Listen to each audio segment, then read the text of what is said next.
What's your name? Christine.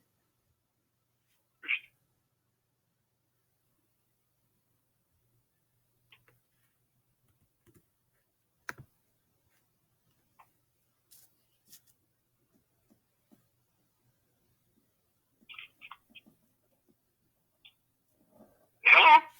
Hi. Yeah, I just had a quick Bible question I was wondering if someone could help me with. Okay. Do you have a minute? Sure. Okay. Well, it's about Acts 19:8. Let me go grab my Bible. Okay.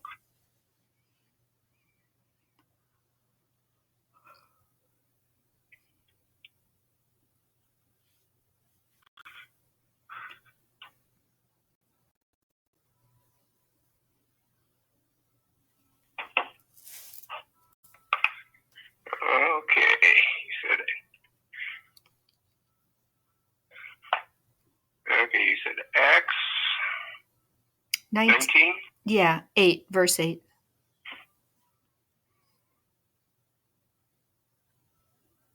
Okay. Okay. You want me to read it? What's the question? Can I read it first? Or you can Sure. read it? Okay. Go ahead. Paul entered the synagogue and spoke boldly there for 3 months, arguing persuasively about the kingdom of God. Uh-huh. What does yours have? It says reasoning persuasively about the kingdom of God. Yeah, and so that's the part I had a question about. Mine says arguing or reasoning. When you look up the Greek word, it's easy to do online now. It's dialegomai, and that's the word dialogue, and it means sharing of ideas. It means like you talk and then I talk.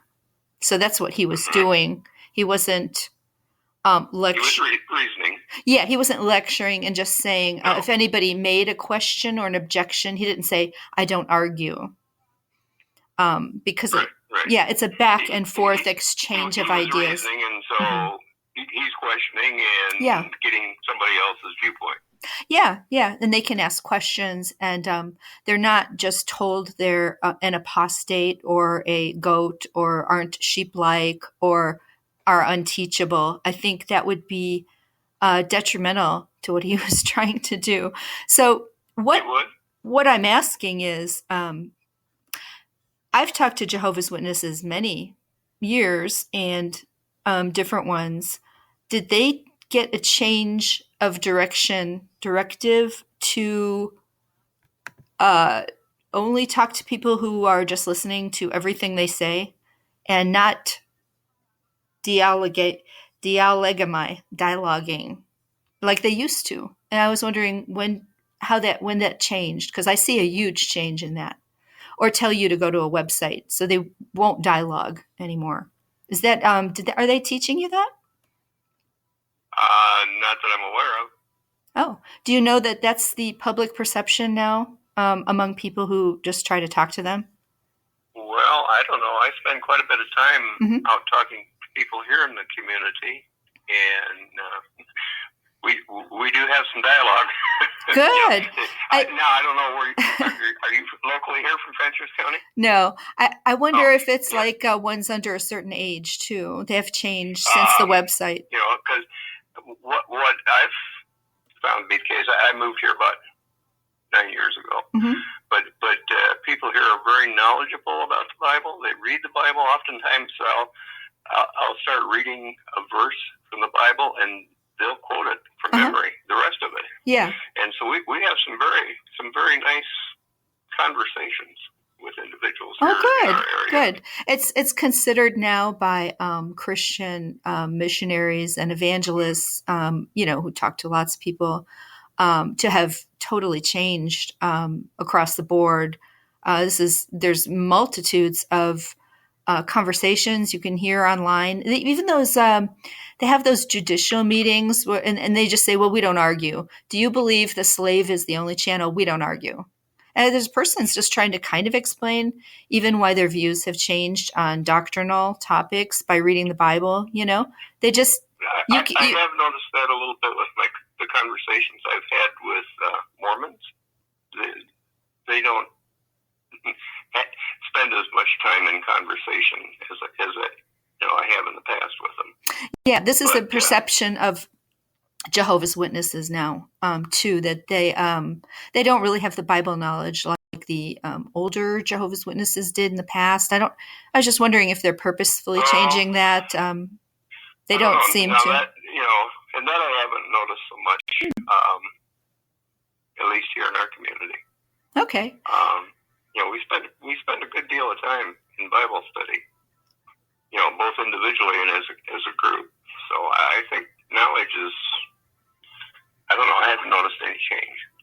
Yeah. So, another interesting question on just this one verse is when he was reasoning about the kingdom of God, what Jehovah's Witnesses write and say about the kingdom of God, I don't see Paul saying anywhere in his writings, really. That he preached that, this is the good news, that we have a hope and it's going to be a paradise and, you can be there. Something like that. If you do all these things the Watchtower tells you to do, because they're the ark of salvation. Like I don't see Paul saying that. Anything similar. I mean, if you look up the word kingdom in the New Testament, I can't find anything like similar to what you guys, the whole ransom, thing that Russell came up with. If everybody resurrected and have 1,000 years of tests, and then if you make it, it'll be great or something like that.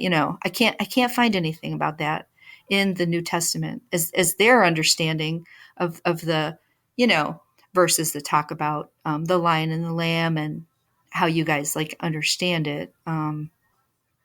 Do you know any where Paul describes it? I think what you have to think about here is you have to take the scriptures as a whole. You can't. Yeah, that's what I'm talking about. Lots of scriptures the Watchtower doesn't use.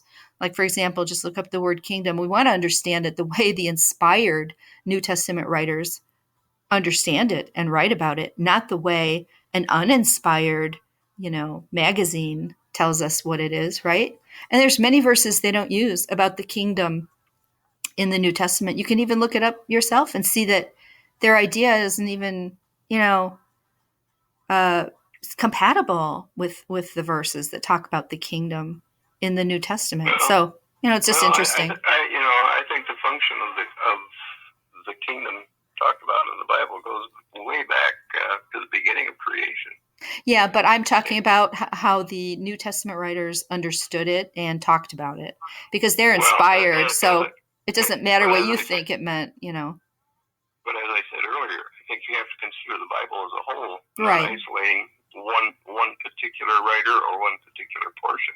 Yeah, well, and so that would include what the concept was of God's purpose way back at the beginning of creation. Yeah, but for it to be so essential and part of the gospel, they don't talk about it in the New Testament the way the Watchtower does. So they make commentary. They don't present what the kingdom means as the way the Watchtower literature does. And they're inspired. And they also even quote. I have to disagree with that. Yeah, they also quote a lot of verses from the Old Testament. It's interesting to see their inspired application and interpretation of them in the New Testament. So that's an interesting study in of itself, though. But anyways, hey, thanks for your thoughts on that. I know that some do still dialogue, but that's just in a strong impression, from outsiders, especially serious Christians. They don't even like it if Watchtower doctrine, and things like that. So, did you ever see any of those judicial meetings that were recorded? Pardon me, I didn't hear that. Well, there's all these how they have those judicial meetings, like if they're going to remove somebody from the congregation. There's a lot of them you can see on the internet that were taped. Did you ever see any of them? I've never known one to be taped. They might be reenactments. Oh no, you can definitely tell they're real. I don't think anybody could do that. Yeah, there's lots of them. I've never heard of one being taped. Yeah, it's very interesting. Maybe check it out sometime. It's so interesting that their main point isn't do you believe in Jesus or even do you believe in God? Their main point at the end, kind of is they're like, we really don't care about that. Do you believe in the slave, that the governing body is the only channel or something like that. I mean, they're very interesting. That's scriptural. Yeah, that's their core doctrine. That's really all they care about. They don't care about the questions the person is asking, like I believe Jesus is my mediator, or something like that, or I worship Jesus, like the organization used to teach, or something like that. They don't want to get into that. Just like, well, that's the cut to the chase on the slave. We want to. That's their main doctrine. Well, just Google it sometime. I mean, there's a lot of them. It's very interesting. Well, it is interesting to consider the discussion and questions that an individual before they're baptized as one of Jehovah's Witnesses respond to. Yeah, sometimes they were way too young. So and some of the things you just mentioned, are discussed in those questions. So that's revealing the person's belief and probably their depths of faith too. No, they could be memorized. I mean, they're doing 12-year-olds now, 10-year-olds. Do they understand about what disfellowshipping would mean, or are they able to look at other information, like read a Christian book or something like that? No, they're not exposed to anything. They're not even allowed to, Well, so how can you say that's fair? That's a parent's decision, not. No, the organization teaches that. It's all Jehovah's Witnesses they clearly practice information control. One of the leaders said, stick with what we have authorized. You'll be safe, implying like it's dangerous to read other things. He said that on a broadcasting. Yeah. Well, they scare people. And, depending on the context of that, there is some truth to that. There is a lot of garbage out on the internet these days. Well, there's a lot of great stuff. You really have to be discerning. Oh, you do. That's not what he was saying. It's called information control. And it's really a red flag of high controlling groups. Some of the former members talk about the first time they just Googled Jehovah's Witnesses, they almost like passed out or threw up because they were so frightened that they would get a demon or something. And again, there is no limit or control to what appears on the internet, and right. So many people think because it was on the internet, it must be true, must be right. Because it's on jw.org, it must be true. How about that one? That's on the internet, isn't it? I do have a measure of trust in that. Oh, yeah. Well, you can read the earlier publications and see how much they changed. You can read that on the online library. Well, things they said were from Jehovah. Yeah. I've been in the organization more than 50 years, and I have seen a lot of changes. Yeah, and changes for the better. Yeah, that things they taught were from Jehovah, because that's how they always put everything. That it's they're the channel. They use all these expressions. The direction is from Jehovah to Jesus to them. Jehovah and Jesus trust them. I never heard any Christians say, God trusts in me. We say we trust God. I've heard them say that several times. It's very presumptuous and it's not very discreet. Yeah, I can't recall. But they do say that. I won't say it isn't, but I don't recall. Yeah. Well, I've got an appointment at 9 here. Okay. Well, hey, thanks so much. Thanks so much for dialoguing. Okay. God bless you.